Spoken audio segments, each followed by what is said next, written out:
Thank you for joining us at ALA Midwinter. I'm here with Livia Blackburne and I'm Julia Quo. We are the author and illustrator of I Dream of POPO, which just went on sale on January 5th.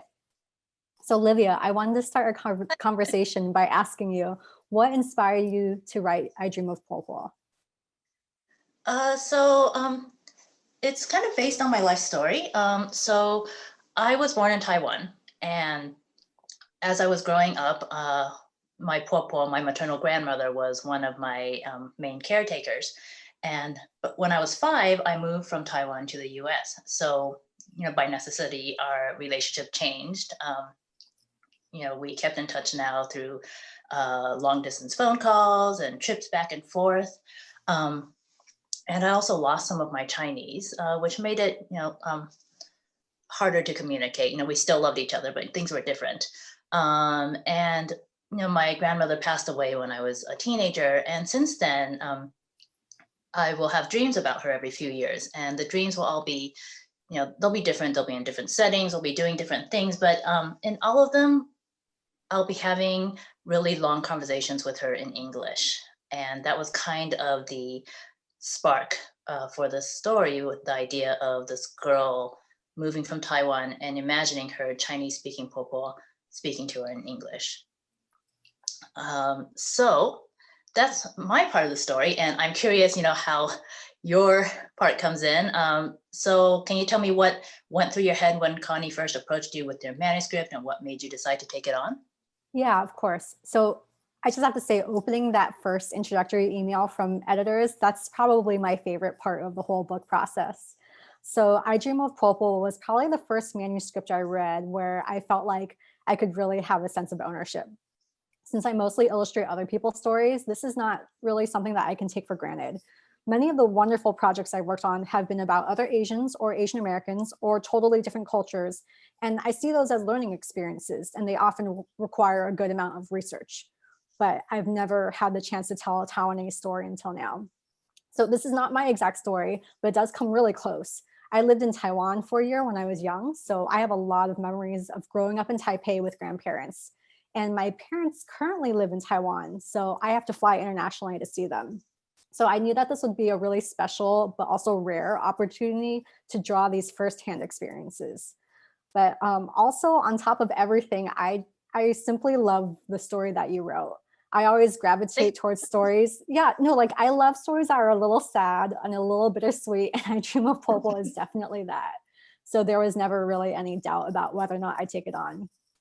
Well, I'm glad you did. Me too. Okay, so talking about working on this book, did any part of the story change at all over the editorial process? Yeah, that's a great question. So most of the story pretty much stayed as is, pretty much from submission through the end. There was one key change, which was in the original manuscript. It was more clear that POPO passed away. So there was actually this one set of lines that was, "I cry for POPO as we lay her to rest." And of course, it's hard to market a picture book with someone who dies, and we knew that would be a problem going in. But it was important to me to have that, because part of the point of the story for me was the fact that she couldn't have this connection with her POPO after she died, that she couldn't have in while she was alive.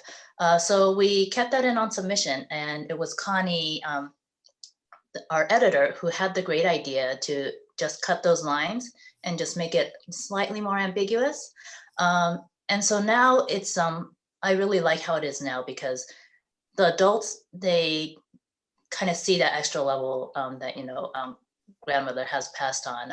But for kids, for example, my 3-year-old daughter, she doesn't get that part at all, and she just thinks it's a fun story about hanging out with your POPO. And I think that's great, because then you can introduce those extra layers when the children are ready for it. Yeah, I love that the story will evolve for them as they grow up with it.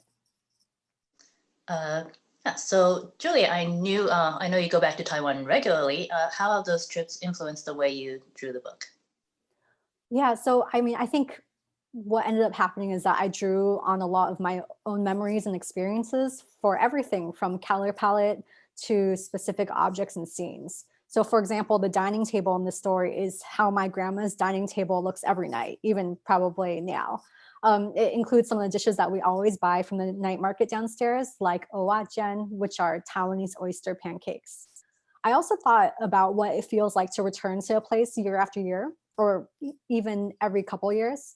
So every time I go back to Taiwan, I always walk around my old neighborhood and I notice little changes here and there. You know, maybe a new coffee shop has opened here, or that breakfast shop has moved across the street.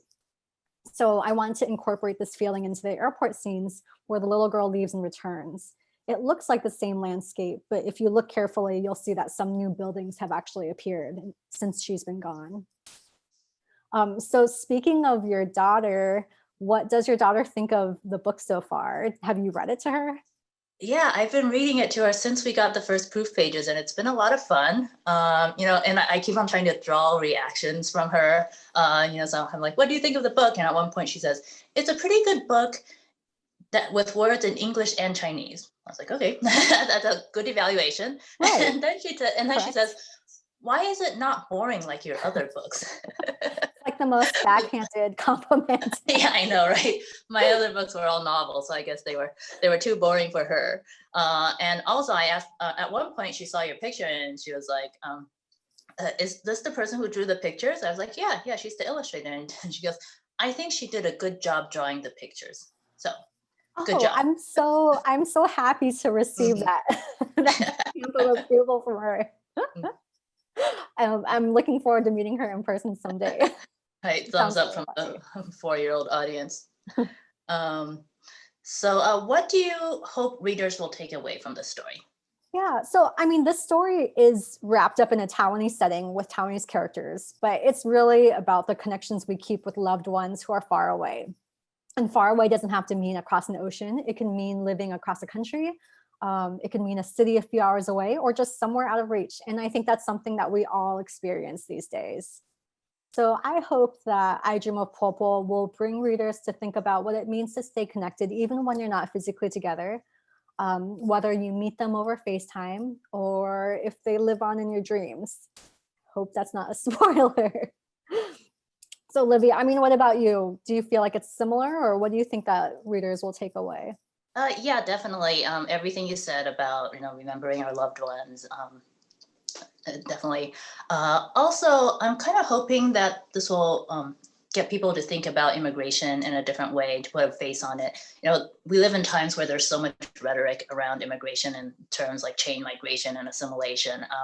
And I'm just hoping in its own little way that this gets people to see that there's families and faces behind those terms. There's children wanting to be with their grandparents, with their other relatives, and also just to see that, the rich culture um, and traditions and languages that immigrants bring in and can add to our country. Absolutely. See, so I think that's about it. Thank you all to everyone for coming and listening to us talk about the story. And thank you so much to all the librarians out there. Everything you're doing to connect readers with the books, especially in such challenging times. We are very grateful.